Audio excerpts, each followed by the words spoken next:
Good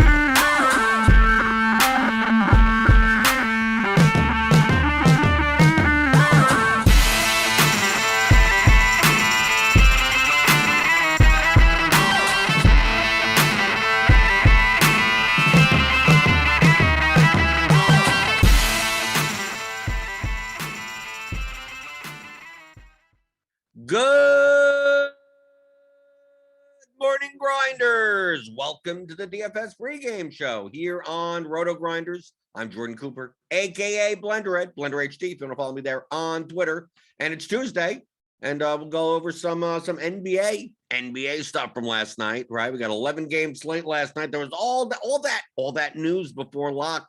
What did you do? How did you capitalize it? How did you capitalize it and then get screwed by capitalizing on it anyway? We'll find out. And then maybe we'll take a look at the there's a 3-game slate. How do you approach shorter slates, smaller slates in NBA? Lineup HQ, we have a new feature that may help you build lineups a little bit better for the smaller slates. So we'll go over that and answer your DFS strategy questions. I see you guys in the YouTube chat, as always. Josh Duck, Suki Singh, Doug Montgomery, Eric Robinson, Card Fan, Stephen Smith. Good morning. Good morning. Good morning. Hit those thumbs on your way in the door.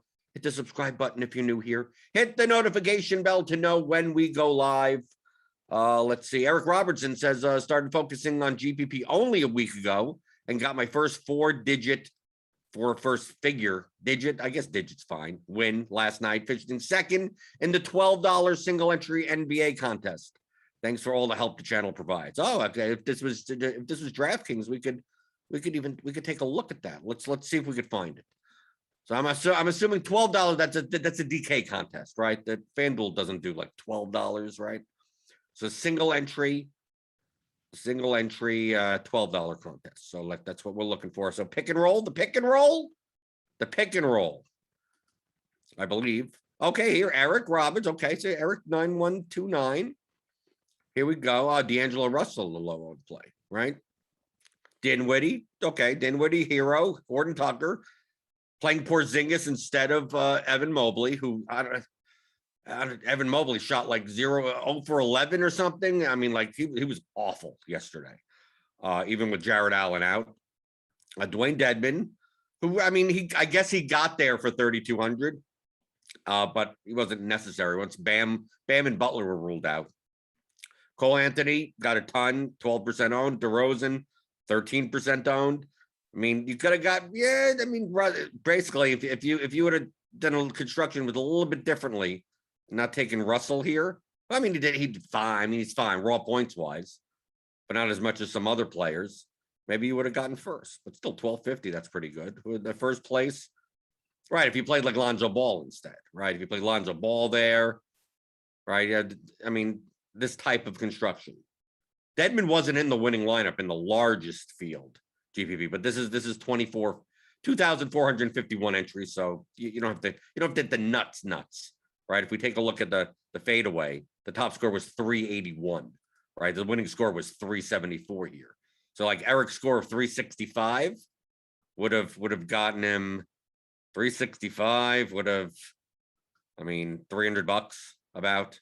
47th place, right? But this is a 31,000 entry contest. You know, when you play smaller field, this is not small field, but mid-sized field. Like you don't need the nuts, right? You could win, especially when the ownership is going to be more condensed. Like let's take a look at that. We'll play this by year. So look at the difference between that contest. So we're going to compare the ownership of the pick and roll to the fadeaway. Okay, so we could do that in Results DB. This is free. The Results DB is a free tool. I don't know why more people don't use it. Okay, go to rotogrinders.com/resultsdb. So you could look at lineups, players' lineups, exposures, ownership, anything. Okay, so the 25K pick and roll, single entry versus the fadeaway, right? So you can see the ownership differences. The ownership condenses more. So you can see here, Horton Tucker, way more owned in the single entry. Hero, Dedmon about the same. Jokic is extremely more owned in the pick and roll. Mobley more owned. Dinwiddie more owned. Then guys that were less owned were like Rubio by a little, DeRozan by a little. Just scrolling down, just looking through, you know, that's why the greens and the yellows are here, so you can see the differences. But it means that you're comparing the leverage of your lineup to these numbers, not the large field numbers. So if we take a look at like Mobley at doing badly at 46% owned is much better for you than him doing badly at 35%. Not playing him. Like Jokic, yeah, I mean Jokic, the only reason why Jokic wasn't in the winning lineup is because he was so expensive that 69 points. There were enough players at like 7K, 6, 7K that put up like 50 that you didn't need Jokic, right? If we take a look here, I mean, even at the large field contest, this is the large field contest. Where's the first Jokic? Okay, oh, it's second place. Okay, there you go. Right, but it's a Dedmon lineup, right? You have to find value. I mean, THT was easy. Cade Cunningham actually came in much less owned once the Butler news came in. If you could see in the ownership right here, like just from exposures that some sharp players had. Like once a Hero became like you had to play Hero, right? Dedmon, we didn't do that well, but I mean 3,200. He got there, but not to the extent in which you wanted to get there. But like all these point guards, shooting guards, like Dinwiddie, right? Once you plug in Dinwiddie and Hero and Rubio, Caruso, and then you have Herter who got hurt, and Hero and Duncan Robinson possibly. I mean, like then Cade Cunningham comes in at 12% owned at 5,500. He puts up 51 points. Cole Anthony put up 53 points. Like, and if I mean, I said it on Crunch Time on Grinders Live last night. I would look to get away from the chalkier point guard-ish options and try to find something less. There's a difference between Dinwiddie at 27% owned and Cade Cunningham or Cole Anthony at 12% owned. Like, it shouldn't be that dramatic. Or like Caruso. Like, do you want to play a 20% owned Caruso? No. 20% owned Herter. I thought Herter would be lower owned. But everything changed. Once you're able to get a cheap center in, and you're already playing THT, like now Jokic gets more popular in the utility spot. Everything kind of condenses around one type of lineup build. But we can see here in the $20 in the single entry contest, like, yeah, that build worked for this, but like Eric's build, much more balanced. Other than Russell, if he would have had Cole Anthony there, he already had Cole Anthony. 40, he could have spent 7,300. I don't know. Who could have gotten at 7,300? You already had Porzingis in there. I don't know. Seems out of place. But whatever. Second place. I can't complain about second place. 1,250. Let's see. Go through the YouTube chat. Michael Dompey says, quick plus for RG. The NBA stacks functionality seems to be a vast time saver if you MMA. Worth the monthly price. Yes. I'll show off that stacks feature for today's slate. Right? This will be a short show. What? Unless you're gonna ask questions to YouTube chat, whatever. I mean, how long could this show be? Right? What else can we go over? So really it's guided by you. Sometimes there's a lot of chat. Sometimes I answer a lot of questions. Sometimes I don't. Maybe it's a half an hour long, and that's it. Like on today's slate, the reason why I wanted to show off the stacks functionality in NBA, or new stacks functionality in the lineup HQ, because it's more useful on shorter slates. You're unlikely to really be game stacking on 11 game slates. You're unlikely. And now, if you wanted to do like 1-1 type of things, if you play one guy, like if you play Gobert, you got to play a Philadelphia player on the other side, like that type of thing. You could accomplish that with groups, but it just, you have to build so many groups in order to accomplish that, that having a stacks feature where you're just like, I want to make sure that, you know, whenever I have a center from Utah, right? Or if I go here, Utah center, that I have, you know, at least 2 guys from the other side of the game. Right. And I want that in 25% of my life, or something, you know, something like that. So much easier to do it this way than try to do it with groups, especially if you're going to do it with multiple people. If Giannis is in the lineup, make sure to have 2 guys on the other side, you know, like that type of thing. So you don't have to add all the players. You have to set all the conditionals and then keep track of all the groups. Much more beneficial, much more easier to do it this way. So you're not really used like it, to me, the stacks feature is not like a global functionality. Not something that's like, oh, this is where I start my lineup building, like you would in MLB. In MLB, a lot of times I'm just using the stats page. I'm like, I want 12% of that. I want 15% of that, and these thing and run it. Right. I want teams. I don't care that, you know, if it's 1, 3, 4, 7, 8, fine. I don't care as long as it's 5 batters. Don't care. Right. So I'm primarily dealing with the stacks interface. So like I'll say this, I've said this before. The NBA stacks interface is not like, it's not like a must thing to use at all. It's if this helps you accomplish something that groups would, this is faster. So that's the type of thing we could do like on tonight's slate when you have 3 games. Okay. And also we don't have, like, as of right now, obviously we don't know the news, and this is the algorithmically generated projections. Like no one's a good play tonight. like there's no one that stands like you got to play this guy. Like we have right now Gobert at 47 and Durant at 42% owned. I mean, yeah, you have to have raw points somewhere, but like we take a look at the salary adjusted plus minus value. Like what's the difference between like here and there? Like no, like every who cares? You're not sacrificing that many points. There's no one that stands out. That, you know, if you don't have him in the lineup, you drop your lineup drops by a significant amount.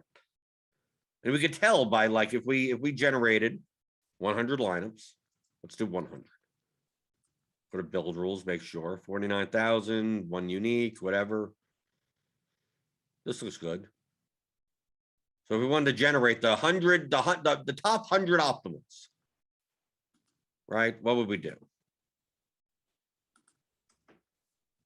I'm assuming we're going to get a lot of Gobert and Durant. We're going to get a lot of George and Reggie. We're going to get some of the top guys. But I don't expect like, you know, it's like, oh, this guy is in like 100% of lines.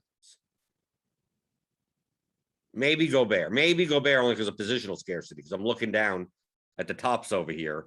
It's like we got Draymond at center eligible, Zubac. You got DeAndre Bembry in a ton of lineups, I guess. Right? Bembry, Durant, Gobert, but only Gobert. I mean, look, Gobert was the highest RGB, you know, guy with the highest salary adjusted plus minus. He still only shows up in 57% of the top, you know, 100 optimals. Right? So you can see here is like, well, in the case that, you know, the top 100 has this many players in it, like you don't mind sacrificing, you know, you don't have to sacrifice that much projection to get an ownership discount, right? If we go by here, these are just the top, these are just based on our current, obviously our current numbers. So if we get rid of the lineups in between, okay, what I'm going to do is take the top 100, but get rid of all the lineups that are in between that are lower projected but higher owned based on our current numbers, obviously. So you see here, 252.99 is the top, but 249.5 total ownership. So any lineup that's underneath it, you're losing projection, so you should also be losing ownership. If you're not losing ownership, you're sacrificing projection for no reason. So this lineup down here, the second lineup is 252.9. So it's 0.09 less, but it's actually like 13 percentage points higher in ownership. So we're gonna get rid of it, right? So we're just gonna get rid of the lineups that, like, we're at 249, and this is all sorted by fantasy points. So like anything below it, has to be lower than 249.5, right? We're just going to get rid of the lines. Okay, it's 249.2. Okay, so that's lower. So we're going to get rid of the lineups that are anything 244.1. Okay, so we're getting lower. 244.1. Getting rid of the lineups in between. You'll see why we're doing this. We're trying to see where the drop is. 244.1, 240. Okay, let's keep on going. Yeah, got to beat 244. Can we beat 244? Okay, 242.1. Okay, let's go. Keep on going. 242.1. 241. Okay, then we got 241 lineup. Another 241 lineup, but you have to beat it. 256. To be 241, 238.8. Now we got to be 238. We go through all these. Here's a 234. 234. Let's see. Don't want to go too fast because I may get rid of one that's actually lower. 234. 234. We may have hit it. We may have struck gold. We may have hit it, people. 234. Let's see. Okay, no, we got a 230.6. Okay. Let's see if we could beat 230.6. And this is only in the top 100. Obviously, if you did 1,000 of these, you'd probably find ones that are even lower as we keep on going down in projection. 230.6. And you beat 230. We're coming to the end. Coming to the end of the line. 201. Okay. Oh, that's a very big drop. But then here you go. Okay. So the bottom lineup at 201 is 246. That's the projection. The top one is 252, almost 253.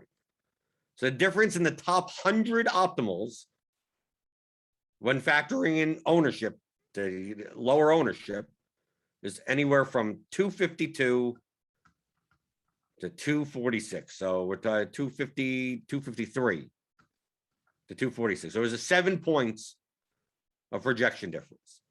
So in order to eliminate like 50 percentage points of ownership, you have to sacrifice like 7 points of projection. Now, who shows up in these 9 lineups? So who makes up the lineups that are higher projected and lower owned? Well, obviously the best projected players, right? Durant, Gobert, Conley. But who doesn't? So if we take a look and see, like, James Harden comes out much less than Kevin Durant. Tobias Harris, Draymond Green. I mean, just look at 2 of them. Reggie Jackson. The Clippers, not as much. Because I'm kind of like compare it to ownership. Like if we take a look at our current ownership, I'm assuming it's correct.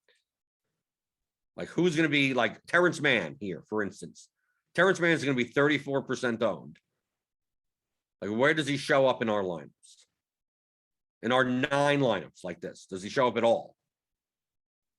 If he doesn't show up in our lineups, that when we removed all of that, that gives a signal that he's over owned for his projection. We're not getting him at all. Right? So that's what you're looking at. You're looking at what the percentage owned and how much you're getting out of the lineups as we eliminate the ones that we wouldn't be playing. So that gives you a signal on who you'd play less of and who you play more of versus their ownership. Now, taking a look at these 9 lineups that you're playing, that you're not necessarily playing, but that is in contention. Obviously, this top lineup is like a cash lineup. Okay. So in the top 100 lineups, you're going to be sacrificing anywhere from no points, that's the top lineup, to 7 points. Okay. So here's a cash lineup. So this is something that you would play in doubles. The lineup just underneath it, like maybe the couple lineups just underneath it, are more like single entry type of lineups, right? Smaller field type of lineups. Because they're still high owned, but they're a little bit less owned for the projection. Right? And then towards the bottom, once you get to like this over here, these would be the larger field lineups. So if you wanted to build more of these types of lineups, you'd look at the ownership, you'd look at the projection. You go, okay, I'm going to cap the ownership at like 205 or something, and then build lineups like this, knowing that when you give up 50 points of ownership, you're going to sacrifice another like 7 points in projection. That's your aim for me. Maybe you don't have to sacrifice that much. So if you're going to build large field lineups, this is a blunt way of doing this. You'd go to the build rules. You go, my max total lineup ownership is 202, right? That lineup. And you'd build from there. And you go, okay, I know I'm sacrificing 7 points in projection to build these lineups. And then you build as many lineups that are high projected at that range that you can. Right? But let's say you're building the smaller field stuff. Maybe you don't mind the other lineups. Right? So we're looking at, in this range, the 230, 240 range. But remember, we created the top 100 optimals, right? So this lineup down here, that's at 246, 201 ownership is like, look, 97, is in the top 100, right? So you can play it in single entry. So like we got rid of lineups that were like slightly too high owned for their projection. So if you're playing like single entry and 3 max, like these would be the lineups that I put. I mean, these would be the lineups. I would pick 3 of these lineups. Then if I'm building large field stuff, I'd start at the bottom and then start building out from there. And if you're playing cash games or something, you'd play the top one or the top, what's the 1 or 2 or some of the top ones. This is the way to build lineups without like, what do I have to know about basketball? I don't have to know anything about basketball. I trust the numbers. I trust the projections. There you go. Fill your lineups out. Now, if you want to apply some, strategy, for instance. Obviously in a 3-game slate, the most beneficial situation on a 3-game slate is for you to play the 1 game that doesn't blow out, right? You want 2 games to blow out and 1 game to go to overtime, right? That would be the highlight situation. We see here that you are jamming in a lot of people from, you can't help it. Look, this lineup has 6 nets in it. 6 nets and 2 Jazz, which can you even do? I'm not even sure. I think you have to play 3 teams or something. I don't even know if you could play that long. So maybe if you do play like 6 nets, you want to play guys from the other side of the game. You want to play Warriors in those lineups. So that's where the stacks feature comes in. So let's say if we're going to play, let's take a look at what's showing up. Okay. So we get a lot of Nets, Jazz. We're getting Nets and Jazz. And some Clippers. Nets, Jazz. Who are the Clippers playing? Playing San Antonio. Get Derek White there, I guess. So maybe what we want to do is that if we're playing 4 guys from a team, maybe you do something like this. Maybe you want to do 4-2. And you don't care which side, just like whatever. We're like 4 guys from one side of the game and 2 guys from the other side of the game. And let's see if that works. Right now build 100 lineups. Let's see what shows up.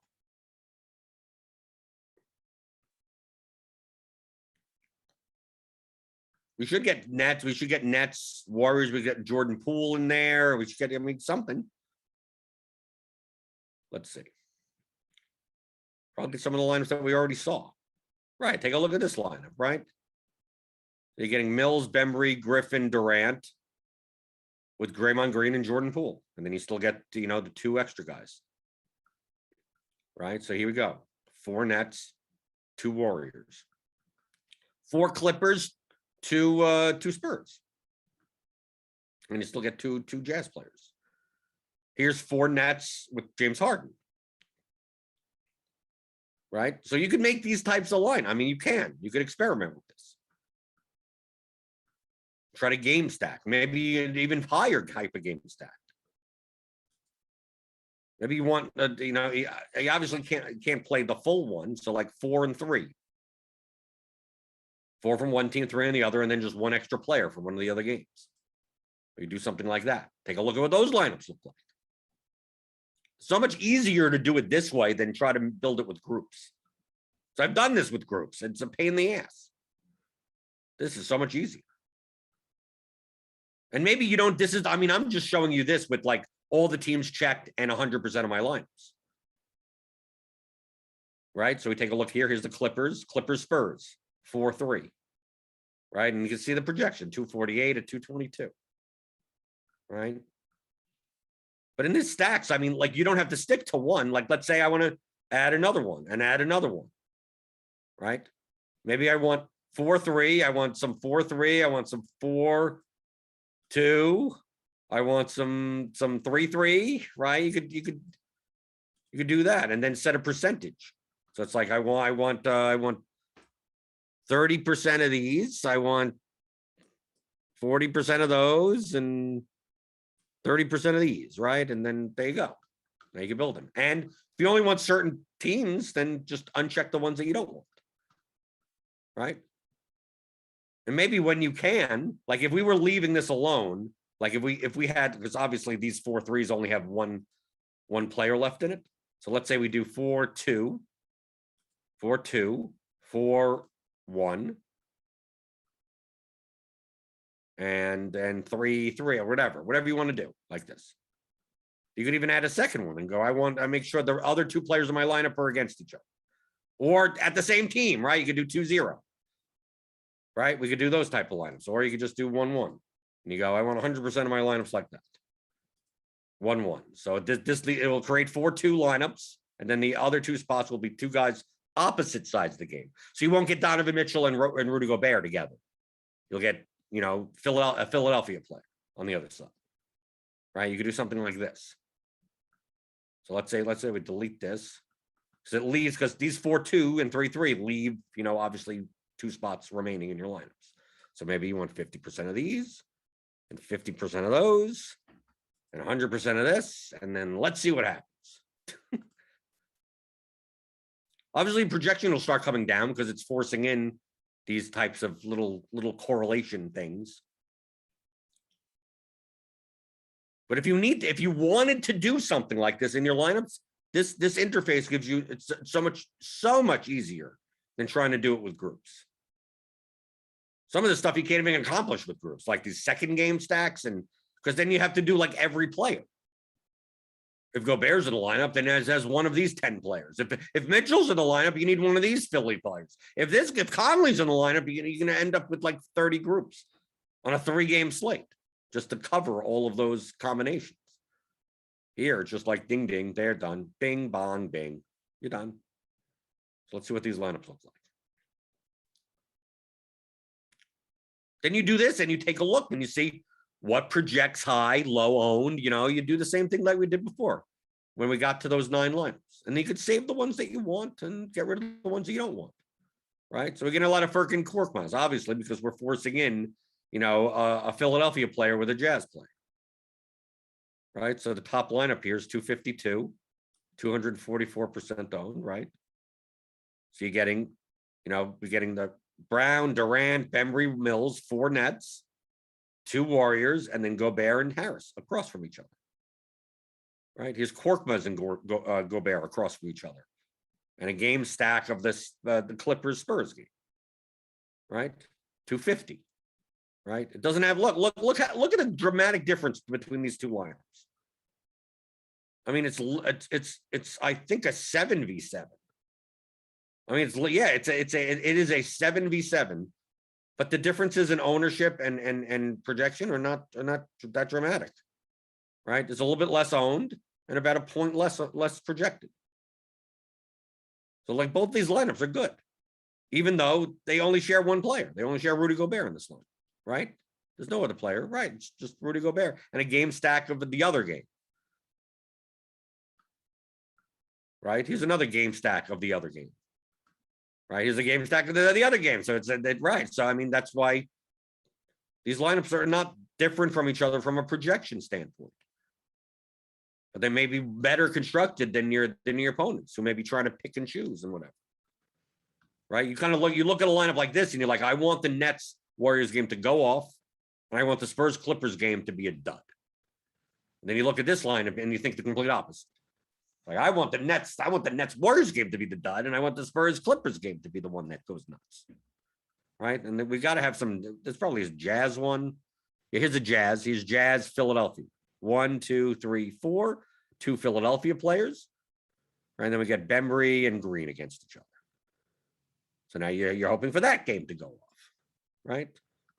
So you take a look and you can see all these lines. 248. I mean, especially on a slate where like there's no like obscene value or anything, right? Everyone is kind of just like meh, right? Nothing stands out. That you can build so many different types of lineups. You shouldn't be sticking with I'm gonna play a higher owned this guy because he's like half a point higher projected. And you're gonna get 20 points more ownership. Like there's no need for it. There's so many more combinations you could play on these types of slates. 11 game slate where there's like 4 or 5 guys that like if you don't have them in your lineup, you sacrifice like 6 to 8 points of projection. Like, yeah, you could fade one in a lineup, but you can't fade all of them. So the game becomes a little less complex. Even though it's an 11 game slate, it's like it feels like half your lineup is already filled out for you. These are the slates where, as if it stands the way it does now, where if anyone says Durant is a must play, there's no must plays at all on the slate. There's nothing. There's no one that stands out. There's no one that should be 50% off. It doesn't make sense for them to be. Going through the YouTube chat. Let's see. Tim Lincecum, 14. I'm seeing a few takedowns with a ton of one-offs. Are we talking about NBA or NFL? Would you say that stacking is minus EV or just one stack of 2-2? Oh, we're talking about NBA, and the rest one-offs are optimal or based on slate. Like NBA. There's no such thing as stacking an NBA. On an 11 game slate, but what are you stacking for? The correlation of players on a team is not high. It's not like NFL. It's not like MLB. Normally, the optimal lineup is going to be all one-offs. On an 11 game slate, I'm not even considering any of this. An 11 game slate, I don't care at all. Like it doesn't even matter. This is for smaller slates. Also, it depends on the projections of the players. That's the main thing. What are the projections of the players? There are 2 guys. There are 4 guys in this game, 2 on one side and 2 on the other side, that project 800 points higher than everyone else. Well, should you play them together? Well, yeah, because they're the best project. They just happen to be in the same game. So why wouldn't I want to play them together? Of course.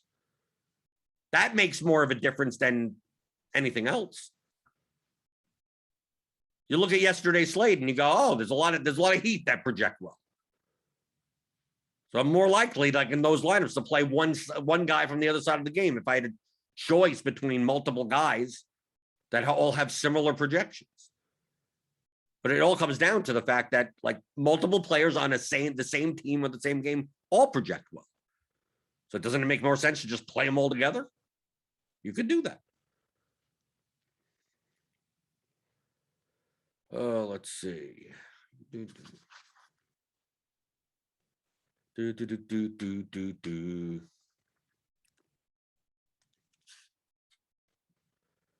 Michael Dompier says stacking logic question might be stupid. If you say anyone versus anyone, that has to be a floor, not a limiter of one. No, it's exact.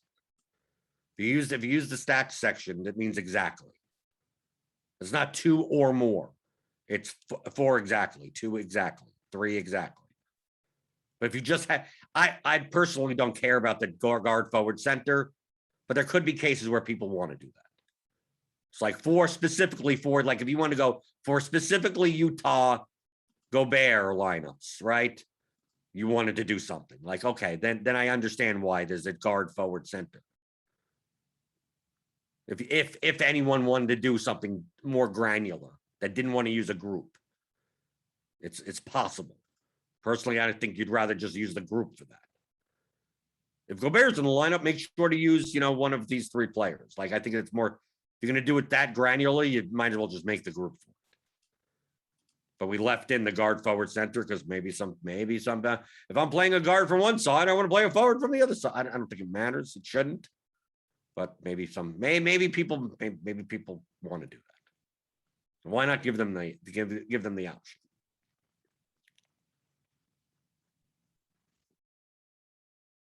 Right.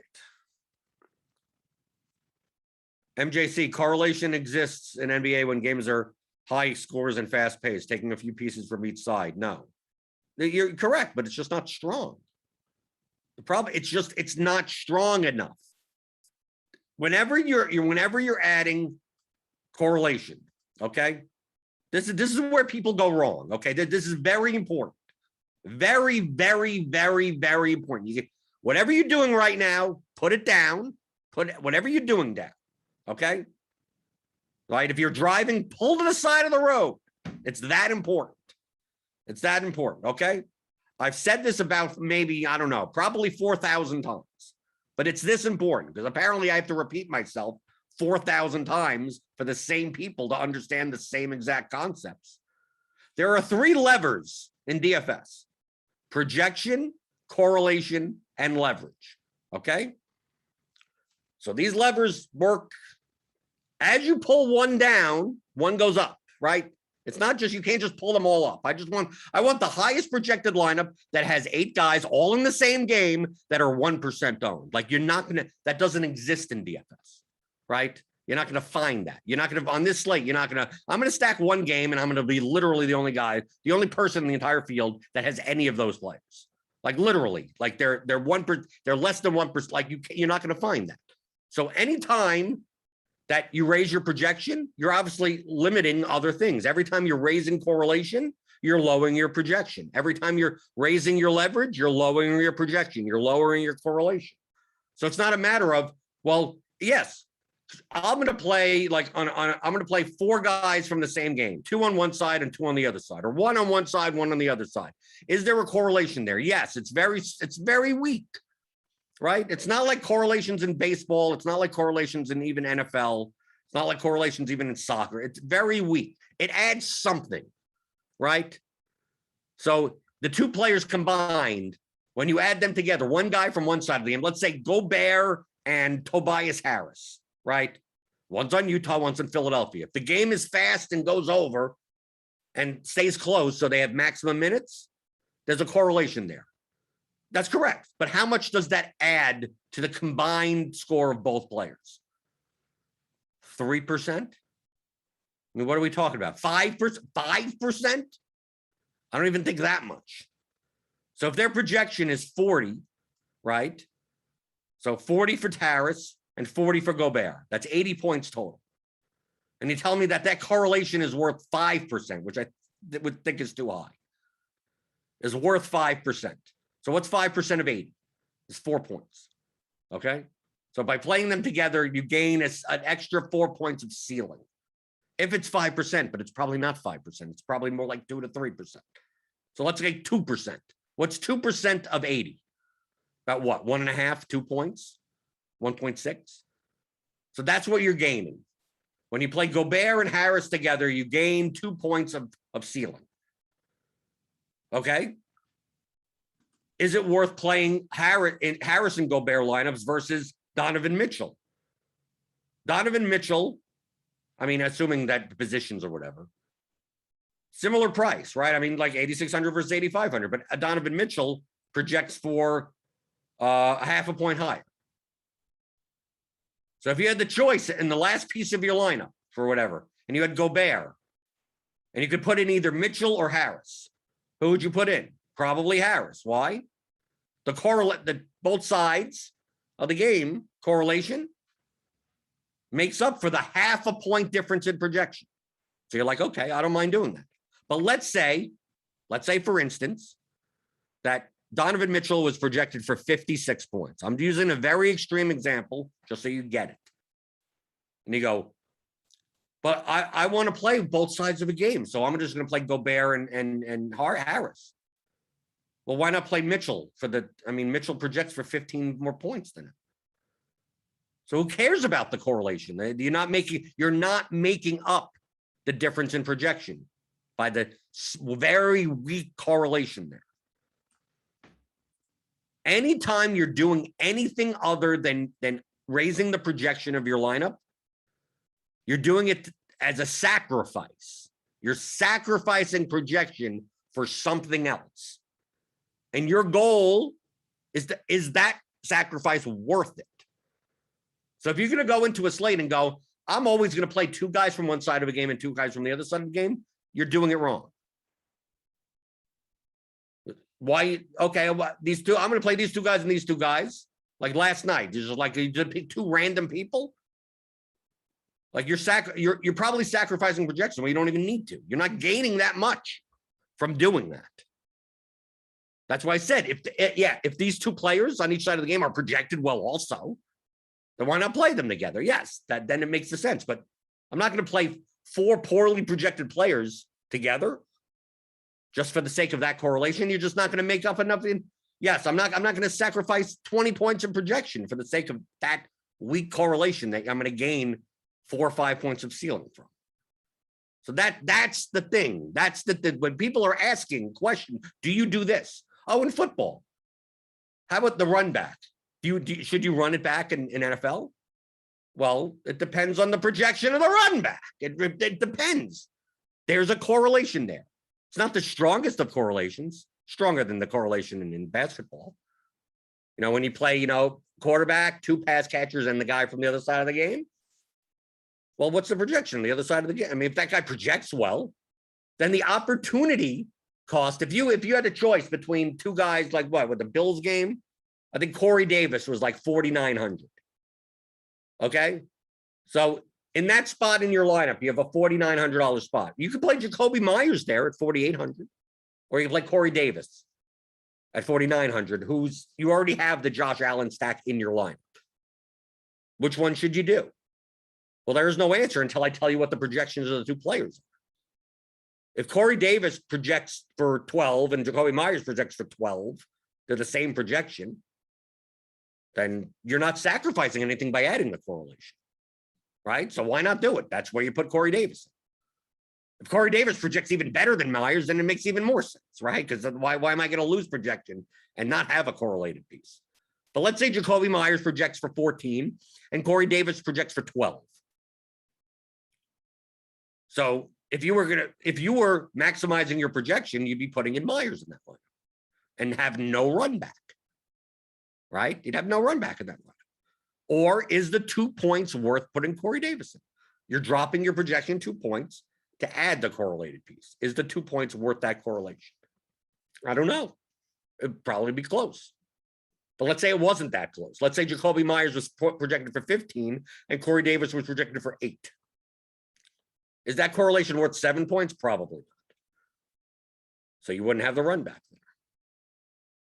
So that's why there's no answer to the question. Do you run it back? Do you don't run it back? Do you double stack? Do you single stack? Like, it all depends on the projections of the players and the opportunity cost of using a player that correlates for that small correlation boost versus the projection of the player. And you do the same in any sport, just like in basketball, just like in MLB, anything. Some stacks in MLB aren't good because one player in the stack projects well and a lot of them don't. So you can be sacrificing a lot of projection by playing 5 of them in one lineup, even though, yes, you're right. They are all correlated to one another.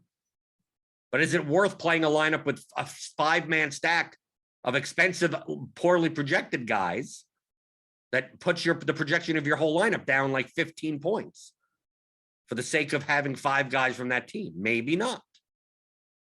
Yeah, but all 5 guys are correlated. Yes, you're right. But is it worth the 50? Is it worth the projection sacrifice? That's always the question. That's always the question.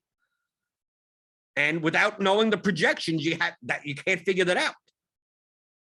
If you play the stacks, if you play the Cowboys on Sunday, did you play a Atlanta player with it? Should you have played? Like, obviously they got blown out. It's like, well, I shouldn't have played Pitts or I shouldn't have played Cordell Patterson. Like, these Pitts projected well. Cordell Patterson projected decently enough. If you didn't play Pitts in your tight end spot and you played Hawkinson, like, that didn't make any sense. It's not like Pitt's projected poorly. So the Falcons run back like that was the opportunity wasn't, I mean, you were playing a good projected player anyway. Just happened to be the other side of the game. But if you're playing the Josh Allen stack and you're playing Dawson Knox in it or something, you're like, should I play Dawson Knox or should I play Cole Beasley? Play someone else in the tight end, play someone else in the tight end spot. Well, Dawson Knox projected poorly. So by playing Dawson Knox in that stack, you're gaining correlation, but you're giving up projection, which may be fine if you could make up the projection in the rest of your line.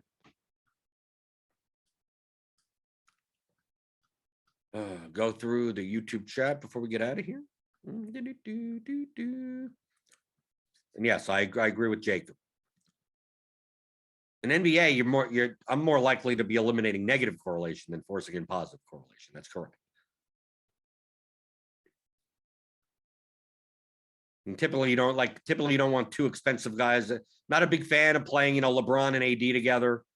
Like too expensive guys on a team, Kawhi and Paul George, that need like super ceilings. Typically. Now on smaller slates, it may be fine because there's only so many players to choose from. Right, Eric Roberts says he's eliminating negative correlation is what I do the most. Yesterday, for example, I didn't want Levine and DeRozan together because I think it's unlikely they both reach GPP winning scores at their salary. And the key part of that sentence is at their salary. If Levine was 8,300 and DeRozan was 3,000, then yeah, then you could obviously play them together. So it's can they both reach ceiling, super ceiling, GPP, large field winning ceiling scores together at their prices? What do you need for 8,000? You need 50 plus. Do you think they both could get 50 plus often enough that you could play them together at 8K plus? Now, obviously, if one of them was 3,000, how many points do you need out of a 3K player? 25, 30, maybe? Yeah, DeRozan has a median projection of 40. So yeah, if he was min price, you could play them together.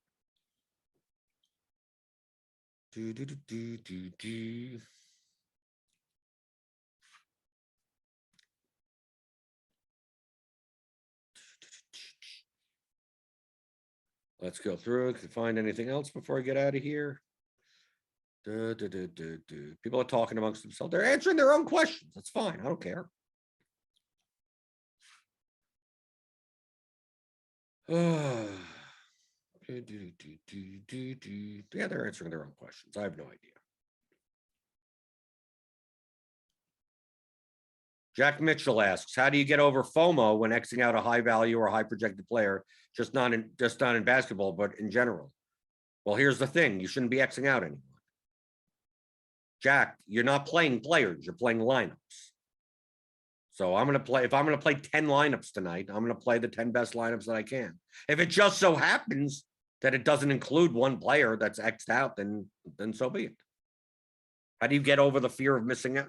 By playing enough. Your goal is to win every night. Your goal is to win like once or twice a year. Okay. Once you get that, once you understand you're going to lose in GPPs, your goal is to lose 90% of the time. I go in knowing that most likely on an NBA season, I'm going to play 150 slates or whatever. I'm probably going to lose 140. Lose money, and not all of my money, right? But just lose money.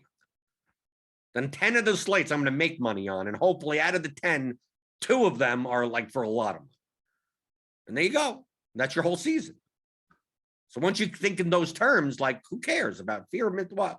Oh, I didn't play this guy and he went off. Oh, well, tomorrow's another slate. Like you act like at his ownership at these lineups, would I've made any other decision? No. Okay, then what do I care? As long as I keep on making those decisions every day. Right? If you take a look at the ownership and everything afterwards and you were off on stuff, it's like, had I known that guy was only like, I think Cade Cunningham yesterday, before a lot of the news, was projected for like 30% ownership. And at that point, I was like, well, maybe you don't play him at 30% ownership. But when you see it's 12% owned after all the news, it's like, damn, I should have had more. Right? Those are the things you should be concerned about, not FOMO. Not even what the results of the slate are. Now that I have all the information, I'm not talking about the results of the games. Now they have all the information ownership wise. Would you have done anything differently? And most of the time, the answer is yes. Most of the time, there are little things that you would have. Maybe I would have done this more or that more. Maybe I would have played this game more, something like that. You're looking for major things of like, damn, I got that completely wrong. Right? I thought Hero was going to be sneaky because the news came out late, and he ends up being 52% owned. And you jammed him into every lineup. And Hero did great. But you may look at that and you go, well, I jammed him into all 20 of my lineups. Had I known he was going to be 52% owned, maybe he would have only made 12 out of my 20. Something like that. Just something as simple as that. Like I thought he would be 30% owned. He ended up being 50. And at 30, he was a jam. And at 50, he was a good play, but not necessarily had to be in every lineup. And you go, okay. It didn't matter that he did well. So you shouldn't be thinking of, oh, Hero did well. Good thing I jammed him into all my lineups. You shouldn't be thinking that. You should go, oh, based on what we know now, on how the market was, the field ownership. Would you have made any different decisions? And if the answer is no, then what else are you going to do? If you lost all your money that slate, if you got wiped out, dust ball. Well, I wouldn't have changed. Okay, well, there's 149 other slates to keep on. You play tomorrow. Well, what happens if he goes? I hear this all the time. Oh, you're not going to play that guy? Like yesterday's showdown slate, I played 16 lineups. I played 0 Deebo Samuel. Okay. Obviously, I didn't get back a single dollar, right? I didn't get back. But people would ask, if I said, I'm not playing any Deebo Samuel in my 16 lineups tomorrow. They go, well, what happens if he goes off? I go, well, then I lose. It's not that complicated of a question, right? I think he's the most overowned player on the slate, right? And I'm going to play a different construction and not play him. So I'm playing 16 lineups. If I were playing 100 lineups, I probably would have had some of them. So it's like, that's what I'm doing. Oh, well, what happens if he goes nuts? Well, then I lose.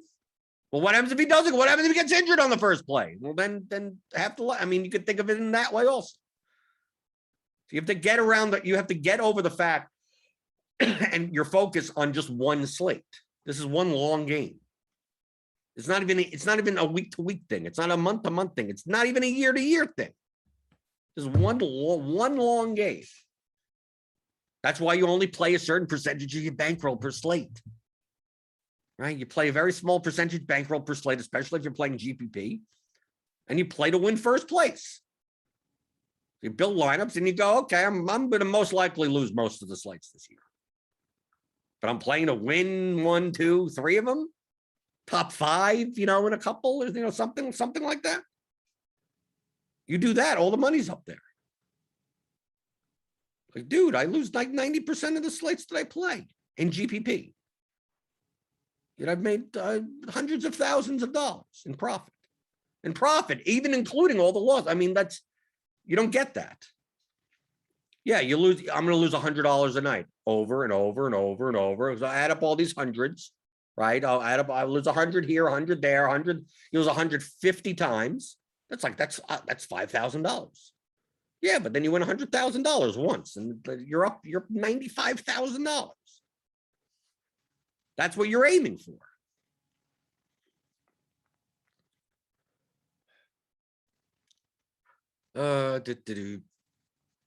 Eric Robertson says running lineups trying to exclude certain guys one by one can help a lot. Also helps you see which players you lose the most projection by fading. It can help with the decisions. Absolutely.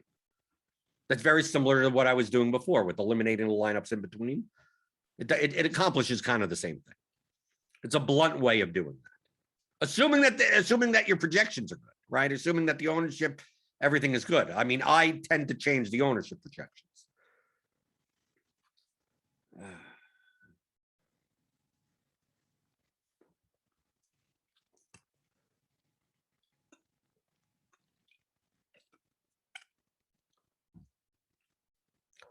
Eric Robertson, is there any way to determine what a player should be owned based on looking at RGV projections and compared to field size, or mostly just no?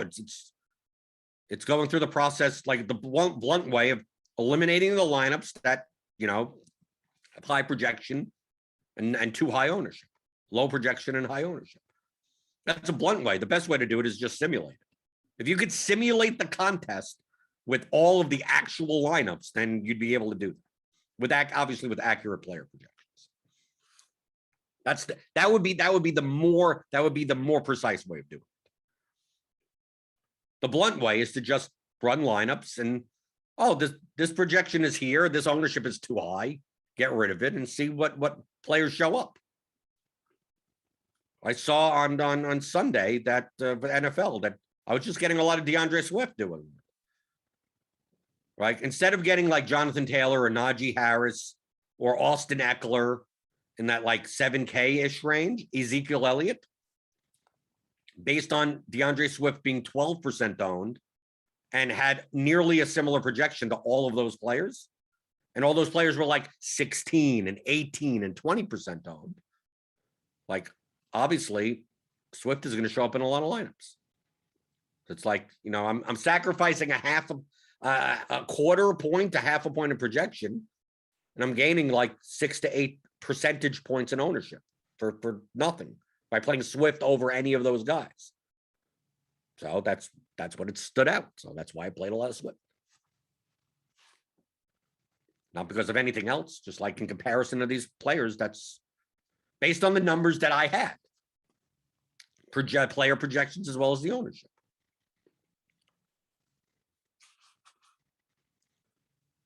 But also remember, like the ownership, like I changed the ownership. I never changed the play. I never changed the player projections.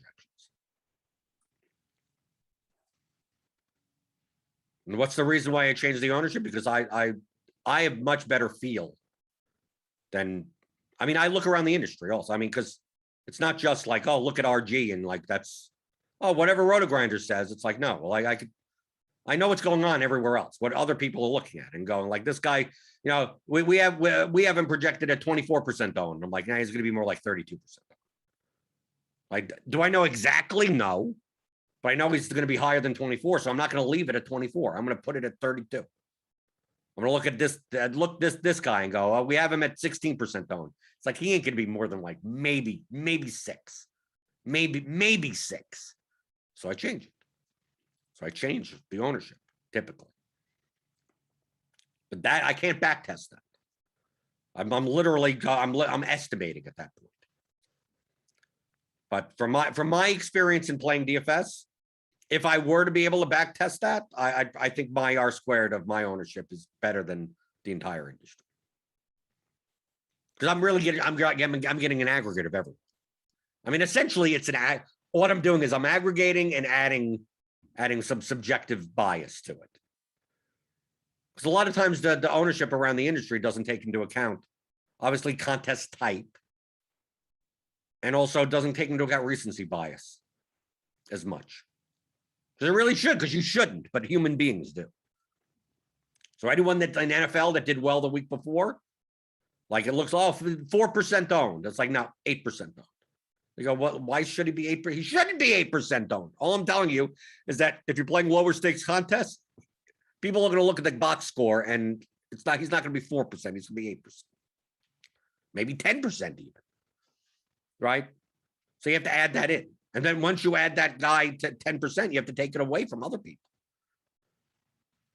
Right? Sometimes you would get in a bubble and you go, oh, everyone's going to play Skrowanek or whatever that guy in last night's showdown. Like we had him projected at like 33% owned. Around the industry, he was around 30% owned. He came in at like 16. In the large, in the millie, last night in showdown. Yeah, because there's still a lot of casual people that play that are going to look and go, I don't know who this guy is. They don't know that he's going to be running as the third wide receiver. They think OBJ is going to be out there. He played 11 snaps. So sometimes we're in our own bubble and you go, oh, how do people not know this? It's like, no, sometimes you have to adjust it. Like when I was going through, I decreased his projection. Before I built my lineups, like Schrodnick's not going to be 33% owned. I put him at like 24. And he came in at 16. So it's like, I didn't go down far enough.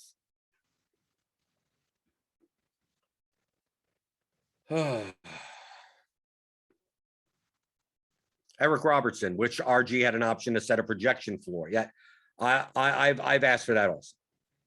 That's probably in the pipeline, right? A projection floor, so you could do, so you could say basically, I want my total ownership to be 200 at most, but my projection to be at minimum 235, right? So you're not going to get anything lower than that, right? But I mean, that all you have to do is just do it, you know, without a projection floor and just eliminate anything that's under 235. I mean, you just build 300 lineups and then eliminate the bottom, whatever the hell, right? But it would be, yes, it would be much easier to have that, you know, that range like that just for projection.